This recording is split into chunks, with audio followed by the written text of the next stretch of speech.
नमस्कार, मैं पंकज प्रसून। दोस्तों, आज कहानी की शुरुआत करेंगे दो तस्वीरों के साथ। ये दो तस्वीरें जो वायरल हैं। पहली तस्वीर है श्रीमान रॉबर्ट वाड्रा का।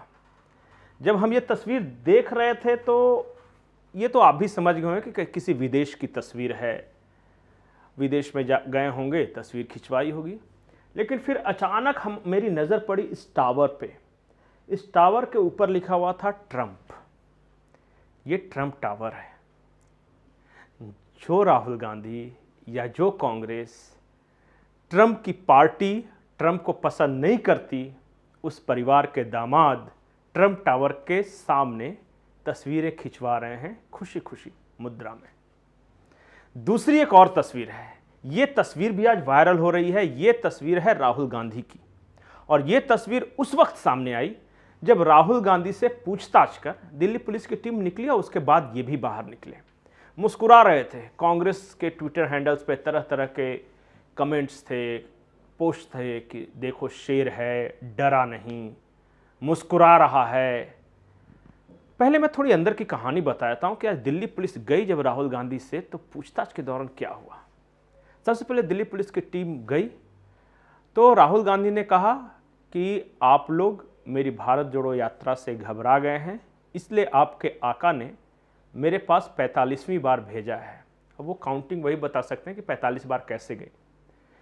तो इस पर दिल्ली पुलिस की टीम ने कोई रिएक्शन नहीं दिया। उन्होंने कहा कि सर, हम जो काम करने हैं वो कर लेते हैं। आपने भारत जोड़ो यात्रा के दौरान अपने एक बयान में कहा था कि कुछ महिलाएं आपसे मिलने आई। उन्होंने कहा कि हमारा रेप हुआ है, हम सिर्फ ये जानना चाहते हैं कि वो महिलाएं कौन थी और उनका कब रेप हुआ वगैरह। कुछ जानकारी है तो हमें दे दीजिए, ताकि चूंकि छवि खराब हो रही है जम्मू कश्मीर पुलिस की भी, वहाँ आर्मी जो तैनात है उनकी भी, और ओवरऑल जो भारत सरकार की भी छवि खराब हो रही है। आप सिर्फ ये बता दीजिए कि वो महिलाओं के बारे में कोई जानकारी है क्या।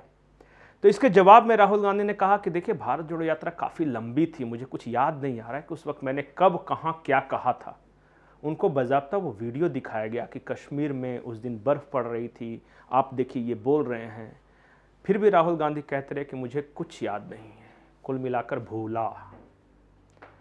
जब मैं कांग्रेस के ट्विटर हैंडल देख रहा था और शेर आया तो एक और पोस्ट किया गया है ऑफिशियल ट्विटर अकाउंट से, जिसमें लिखा गया है, नेहरू के खानदान का वारिस है, डरपोक थोड़ी न है।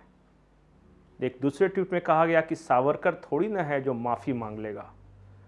अब जब नेहरू की बहादुरी की प्रशंसा हो ही रही थी तो अचानक मुझे दो वाक़ये याद आते हैं। पहली घटना थी 1948 की।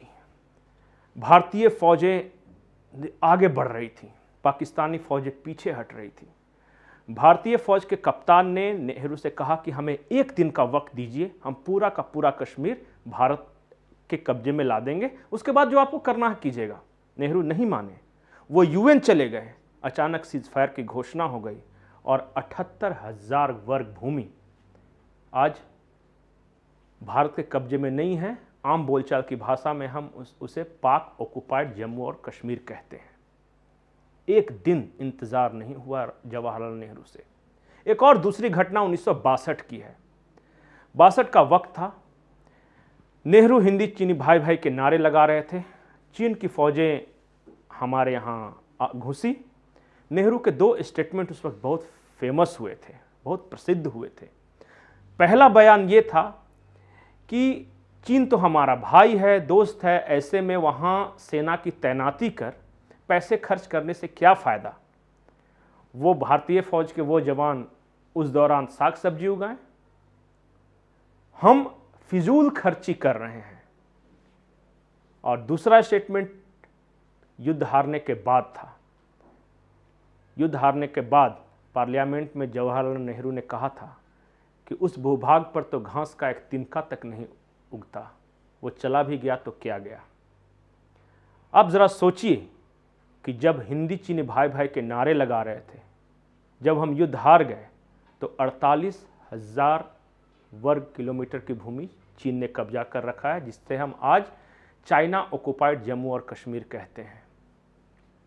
तो 78,000 पाकिस्तान को दे दिया और 48,000 चीन को दे दिया। 1,21,000 वर्ग किलोमीटर भूमि गंवाने वाले इस देश में शेर कहे जा रहे हैं। और जिस सावरकर ने काला पानी की सज़ा पाई, जिसने अपने नाखूनों से दीवार पर देशभक्ति की कविताएं लिखी अंडमान निकोबार जेल में, उसे आज भगोड़ा और माफ़ी वीर कहा जा रहा है। देश में राजनीति है, ये होता रहता है। नमस्कार।